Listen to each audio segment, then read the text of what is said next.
ये भागवत सिखाती है।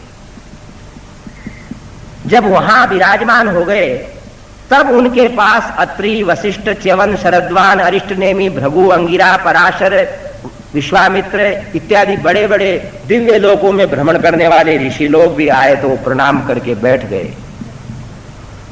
परीक्षित उनको प्रणाम करके राजा बैठ गए, ऋषि लोग भी बैठ गए। आज राजा कहते हैं कि हम बड़े भाग्यशाली हैं कि हमारी अंतिम समय की अवस्था में आप लोग आए,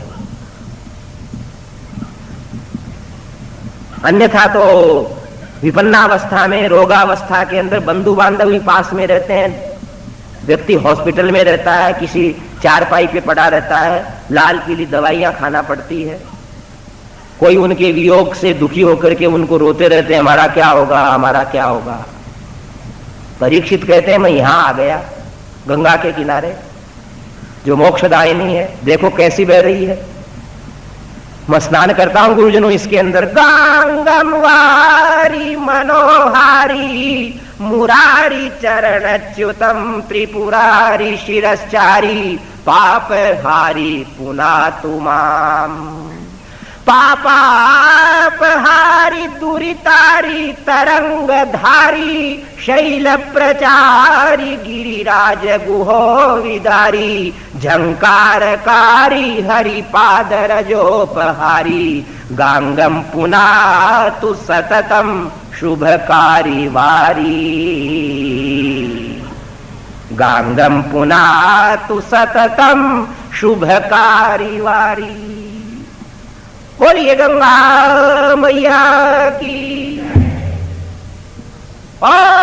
बड़ी विशाल तरंगों के साथ बह करके जल राशि को न्यों तेजी से प्रवाहित करने वाली भागीरथी में उसने स्नान किया। उधर से कोई मोह नहीं था उनको।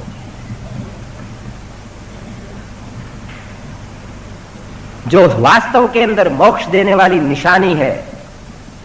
कहा कि गुरुजनों अब मेरे को 7 दिन शेष रहे, मेरे को उपदेश दो। इतने में वो लोग कुछ सोचे, इतने के अंदर ही तो एक ओर से वन के उस पगडंडी से एक ज्योति उनको दिखाई दी।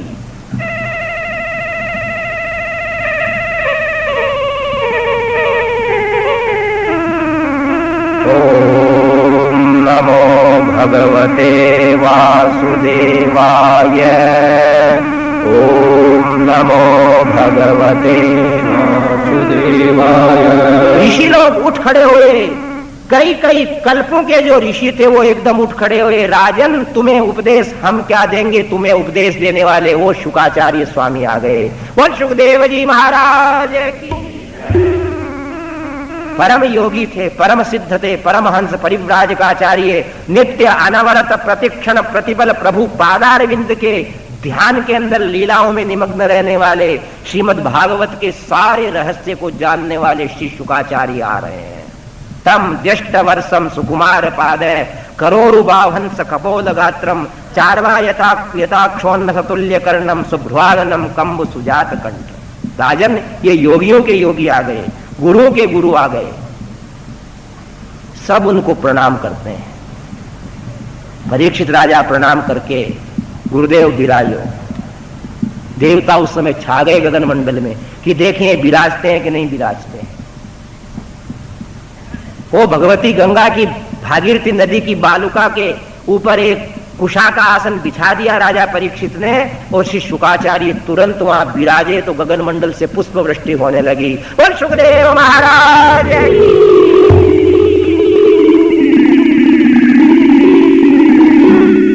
जो कभी विराजते नहीं, गाय दूने के जितने समय तक खड़े खड़े रुकते चले जाते। विराज के पद्मासन लगा दिया। राजन कहो। हम ये बैठ गए।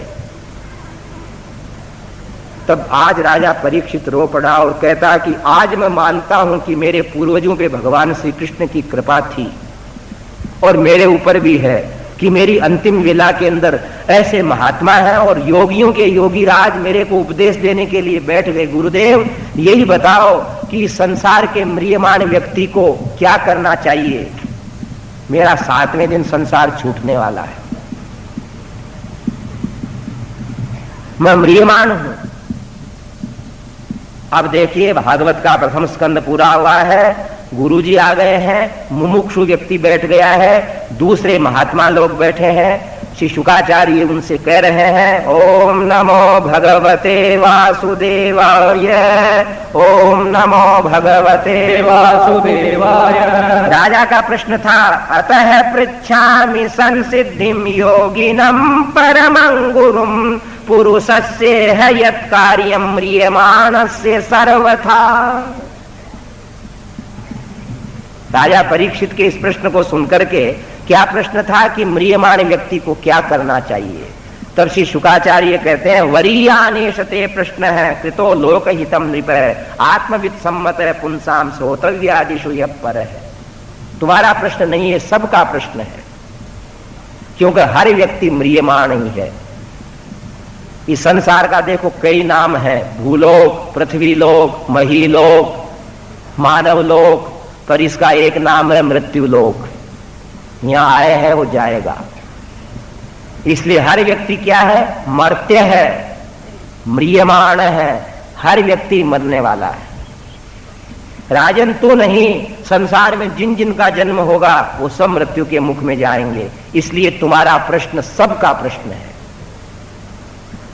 क्या करना चाहिए ये तो मैं अब बताऊंगा राजन तेरे को, पर सबसे पहले तेरे को ये बताऊं कि आदमी करता क्या है।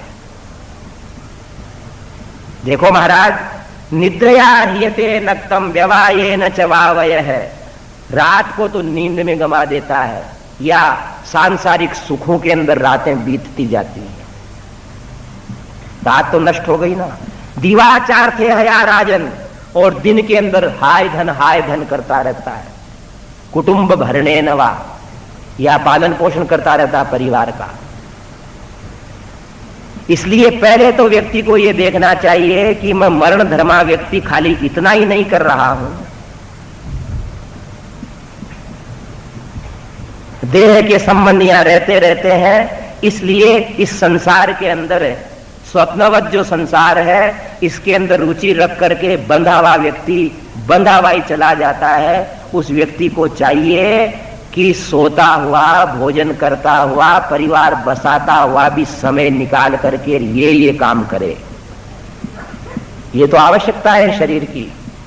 भोजन करना पड़ेगा, पानी पीना पड़ेगा, रात में सोना पड़ेगा, परिवार बसाना पड़ेगा, कुटुंब के लिए कमाना पड़ेगा। पर जो इन्हीं में चला जाता है वो तो बोले उसका उद्धार होता नहीं है। पुनरपि जननम पुनरपि मरणम पुनरपि जननी जठरे शयनम। पर इसमें से बोले समय निकाल करके ये काम करना चाहिए। क्या काम करना चाहिए गुरुजी? तस्माद् भारत सर्वात्मा भगवान ईश्वरो हरि। हे भरतवंश में उत्पन्न होने वाले परीक्षित महाराज, संसार के सारे लोग तुम्हारे प्रश्नों का उत्तर जो मैं दे रहा हूं वो सुन ले। श्रोतव्य है भगवान हरि के सुनना, उनका कीर्तन करना, उनका स्मरण करना, और चाहे और किसी भी मार्ग का अवलंब ले वो एतावान सांख्य योगाभ्याम स्वधर्म परिनिष्ठया, चाहे वह सांख्य शास्त्र से, ज्ञान योग से, कर्म योग से, भक्ति योग से, किसी भी आराधना का अवलंब लेवे, जन्म लाभ है पर है पुंसाम। सुनिए महाराज परीक्षित, तुमको सार बात कह देता हूं, अंते नारायण स्मृति ही, कि अंत के अंदर उस व्यक्ति के मुख से नारायण का नाम निकले। बोल श्रीमन नारायण भगवान की। यही काम करे वो। सोता जगता निद्रा लेता हुआ संसार में निर्वाह करता हुआ भी भगवान की कथाएं सुन करके, कीर्तन करके, श्रोतव्य कीर्तितव्यश्च ध्येय पूज्यश्च नित्यदा। तस्मात् भारत सर्वात्मा भगवान हरिश्वर है। संसार बसाते हुए भी इनका भी स्मरण करे, इनकी पूजा करे, श्री हरि की, इनका नाम संकीर्तन करे। एतावान सांख्य योगाभ्याम स्वधर्म परिनिष्ठया, और सांख्य शास्त्र इत्यादि से भी आराधना करता हुआ लाभ जन्म का यही है, अंते नारायण स्मृति ही। अंत में भगवान नारायण का नाम ले ले। इसमें भगवान नारायण कहने का अर्थ है भगवान नारायण और उनके सारे अवतारों का एक साथ ही स्मरण कर लिया गया। जैसे आप लोग कीर्तन करते हैं ना, सरयू के तीरे अयोध्या नगरी रामचंद्र अवतारायण, वो कौन है? श्रीमन नारायण नारायण नारायण। नारायण में और अवतारों के नाम में कोई भेद नहीं है, वही परमात्मा। रामो नारायण साक्षात शेषो लक्ष्मण उच्यते। इसलिए भगवान नारायण या भगवान नारायण के जितने भी लीलाएं हैं, जो अवतार है, उनका कोई भी नाम वह आखिरी में ले ले, उसका बेड़ा पार हो जाता है। मैं तुम्हें हे राजा परीक्षित 7 दिन तक भगवान श्री नारायण की महिमामयी कथाएं सुनाता हूं, और तुम 7वें दिन उन्हीं नारायण का नाम लेकर के निर्भय हो जाना। ऐसा कहकर के श्री सुखदेव जी राजा को उपदेश देना शुरू करते हैं।